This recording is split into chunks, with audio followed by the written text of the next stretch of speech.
Hola chicos, bienvenidos a prepararlaselectividad.com. Vamos en esta ocasión con un nuevo vídeo de inmunidad en biología, el segundo de bachillerato. Y bueno, continuamos después de haber visto ya barreras naturales, la inflamación, la respuesta inmune. Como digo, vamos ahora con un nuevo vídeo y vamos a estudiar el antígeno, vamos a estudiar el anticuerpo y vamos a ver también la reacción antígeno-anticuerpo. ¿Vale? Muy bien, lo primero que vamos entonces es definir lo que es un antígeno y definir lo que es un anticuerpo. Bien, ¿qué es un antígeno? Bueno, pues antígeno es toda sustancia, todo agente extraño que entra en un organismo y una vez que ha entrado y se ha puesto en contacto con él, es capaz de desencadenar la respuesta inmune. Es decir, es capaz de desencadenar la producción de anticuerpos específicos contra él, con el fin de eliminarlo. Perdón, o sea, repetimos bien, concepto de antígeno es toda sustancia extraña que una vez introducida en un ser vivo es capaz de desencadenar la respuesta inmune. O dicho con otras palabras, es capaz de generar la formación de anticuerpos específicos contra ese antígeno. Bien, los antígenos suelen ser moléculas grandes, ¿vale? Se hallan básicamente en la superficie de los microorganismos, en la cápsula, en la pared bacteriana, en la envoltura o en el cápside de los, si estamos hablando de los virus, o incluso de las toxinas que estos van a segregar en el medio interno, ¿de acuerdo? El tamaño es muy importante en el antígeno porque va a influir mucho en la capacidad de desencadenar la respuesta inmune.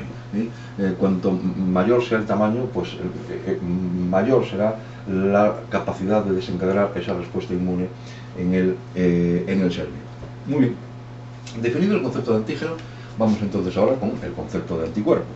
Bien, para que un antígeno o para cada antígeno que entra en un ser vivo, los linfocitos B se van a encargar, por un lado, de reconocerlo en primer lugar y después de formar anticuerpos, es decir, unas proteínas denominadas anticuerpos, con el fin de intentar provocar la destrucción de ese antígeno. Estas proteínas se denominan anticuerpos, ¿de acuerdo? Repetimos de nuevo este concepto, ¿vale? Cuando un agente extraño, cuando un microorganismo entra y se pone en contacto con el ser vivo, los linfocitos B lo reconocen. Una vez que lo han reconocido, forman de manera específica unas proteínas que van a intentar provocar la destrucción del agente que desencadenó su formación. ¿De acuerdo? Estas proteínas se denominan anticuerpos. Como veis, estoy hablando mucho de una palabra, la palabra especificidad, especificidad entre el antígeno y el anticuerpo, ¿de acuerdo? Una vez que se pone en contacto el antígeno en el ser vivo, de una manera específica contra él se van a formar los anticuerpos que lo van a intentar destruir, ¿de acuerdo? Este mecanismo de defensa, por lo tanto, veis que lo englovábamos cuando hablábamos de clasificación, lo englovábamos dentro de los mecanismos de defensa específicos y no inespecíficos como podía ser la inflamación o las barreras naturales. Bien, decir que los anticuerpos son unas proteínas globulares, ¿vale? Llamadas también inmunoglobulinas, ¿de acuerdo? Hay 5 tipos de inmunoglobulinas: la IgG, la IgM, la IgA, la IgB y la IgE. Inmunoglobulina G, inmunoglobulina M, inmunoglobulina A, D y E. Muy bien. Ya definido lo que es el anticuerpo, definida o introducido ya el concepto de inmunoglobulina, vamos a ver cuál es la estructura de una inmunoglobulina, de una IG, ¿vale? Muy bien, como veis en el dibujo, voy a ir poniendo imágenes en el dibujo, imágenes en el vídeo, para que veáis claramente las partes de la inmunoglobulina, ¿de acuerdo? Muy bien. En toda inmunoglobulina, en la estructura de la inmunoglobulina, veremos que está formada por 4 cadenas de aminoácidos, ¿vale? 4 cadenas de aminoácidos, dos largas, como veis en el dibujo, que se llamarán cadenas H. ¿Por qué se llaman cadenas H? Porque son cadenas pesadas, viene del inglés heavy, ¿vale? Y otras 2 cortas, ¿de acuerdo? Que se llaman cadenas L, vienen del inglés light. Estas 4 cadenas se encuentran unidas entre sí mediante puentes disulfuro, mediante un enlace azufre-azufre. Lo podéis ver ahí en el dibujo de la inmunoglobulina, ¿de acuerdo? La forma que adquiere la inmunoglobulina, como veis, es una forma de Y, ¿vale? Mirarlo bien en el dibujo. Bien, dentro de cada tipo de inmunoglobulinas, todas las moléculas tienen una zona constante, una zona común, ¿de acuerdo? Que como veis hay un número 2 en la figura, en la parte 2, en el esquema, es lo que sería la zona común, ¿vale? La secuencia de aminoácidos en esa proteína es común para todas las inmunoglobulinas, y hay dos regiones variables, ¿de acuerdo? Que en función de su composición hablaremos de los distintos tipos de inmunoglobulinas, que es lo que está marcado en el dibujo con el punto número 1, ¿vale? Fijémonos entonces, haciendo un repasito, vemos que las inmunoglobulinas están formadas por cadenas H pesadas, ¿de acuerdo? Y cadenas L ligeras, heavy, light, ¿de acuerdo? Las cuatro cadenas se encuentran unidas por un enlace disulfuro, tienen forma de Y y presentan una parte común y una parte variable. La parte común es lo que sería el palo de la Y, lo veis ahí marcado como el número 2, y las zonas variables, la región variable, son los dos brazos de la Y. Muy bien, regiones variables, que es lo que va a dar lugar a los diferentes tipos de inmunoglobulinas. Bien, las regiones variables, o sea, lo que serían los dos palitos de la Y, son los centros de unión del anticuerpo con el antígeno, es decir, por ahí es por donde se va a unir al antígeno. Cada anticuerpo solamente puede actuar sobre los antígenos que pueden establecer enlaces con los aminoácidos de esas regiones. Aquí es donde viene de nuevo la especificidad que hablábamos antes, ¿no? Es decir, aquí fijaos bien que estamos hablando de una unión antígeno-anticuerpo específica. ¿Por qué? Porque solamente se podrá unir a los antígenos que puedan establecer enlaces con los aminoácidos de esas regiones variables, ¿vale? Pero, ¿qué habíamos dicho al principio? Que estos anticuerpos fueron formados por los linfocitos B, de manera específica, previamente, mejor dicho, a continuación de haber reconocido el linfocito B al agente invasor, a este antígeno. Es decir, el linfocito B reconoce el microorganismo, reconoce el antígeno e inmediatamente forma anticuerpos, ¿de acuerdo? Esta formación de anticuerpos son específicos contra el antígeno que los generó. ¿Y dónde se ve esa especificidad? Pues se ve en la especificidad en que si el anticuerpo se pretende unir con el antígeno a través de la zona variable, es necesario que se pueda establecer una unión con los aminoácidos que se encuentran precisamente en esa zona variable. ¿De acuerdo? Espero que esté entendido. Es fácil de entender. Si tenéis alguna duda, le dais marcha atrás al vídeo, y si no, dejáis cualquier comentario al pie de este vídeo, que en la medida de lo posible y cuanto antes posible lo intentaré resolver. ¿De acuerdo? Bien, continuamos entonces y vamos a hablar ya de lo que sería la reacción antígeno-anticuerpo.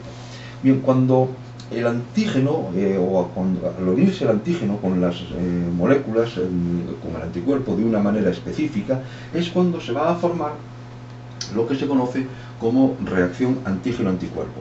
Bien, la reacción antígeno-anticuerpo puede ser de dos maneras. Podemos hablar, o puede ser de varias maneras, no de dos maneras. Podemos hablar en primer lugar de reacciones de aglutinación. Reacción de aglutinación. Ocurre cuando las moléculas de antígenos se hallan en la superficie de células extrañas en el organismo. Es decir, cuando hablábamos al principio de que los antígenos se colocaban sobre la pared, sobre la cápsula, sobre la membrana del agente del microorganismo, ahí es cuando se puede producir la reacción de aglutinación, ¿de acuerdo?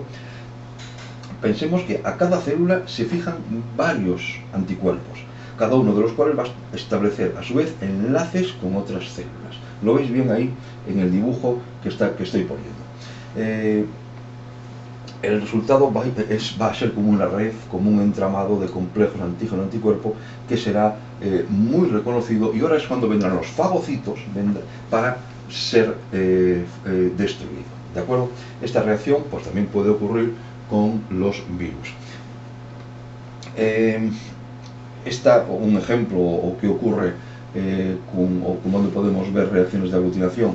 Una reacción de aglutinación la podemos ver cuando una persona recibe sangre que no sea de su mismo grupo sanguíneo. En este caso se produce, los glóbulos rojos del donante van a ser aglutinados por los anticuerpos del receptor, con lo cual se produce el daño que ya conocemos, ¿no? Bien, entonces, hablamos entonces del primer tipo de reacción antígeno-anticuerpo, que es las reacciones de aglutinación. Ocurre cuando los antígenos se encuentran en la superficie del microorganismo, bien sea membrana, bien sea cápsula, bien sea pared, ¿de acuerdo? Se produce una unión del anticuerpo con el antígeno y a su vez se produce unión con otras células formando un entramado, formando un complejo que posteriormente será fagocitado. Bien, esto en cuanto a las reacciones de aglutinación. En cuanto a las reacciones de neutralización, que sería el siguiente tipo de reacción antígeno-anticuerpo, los anticuerpos, cuando se unen al antígeno, bloquean la entrada o la capacidad de entrar en las células del organismo y así impide que pueda actuar. Por eso se le llama reacción de neutralización. Es decir, el anticuerpo se une al antígeno y este ya está imposibilitado para poder entrar en la célula, ¿de acuerdo? Y así evita que actúe. Un tercer tipo son las reacciones de precipitación, ¿de acuerdo? Los antígenos, vamos a ver, cuando hablamos de reacciones de precipitación tenemos que pensar que los antígenos se hallan disueltos en sangre, ¿vale? Una toxina de una bacteria, por ejemplo, y cuando se une con un anticuerpo forma un complejo insoluble que precipita y de esta manera posteriormente es fagocitado, ¿vale? No tiene ninguna duda. Estamos hablando de antígenos disueltos, por ejemplo toxinas, ¿vale? Una vez que son captados por el anticuerpo, forman un polvo, forman un precipitado que posteriormente será fagocitado. Bien, el cuarto tipo de reacción antígeno-anticuerpo es la opsonización, ¿de acuerdo? ¿En qué consiste opsonizar? ¿Qué es una opsonización?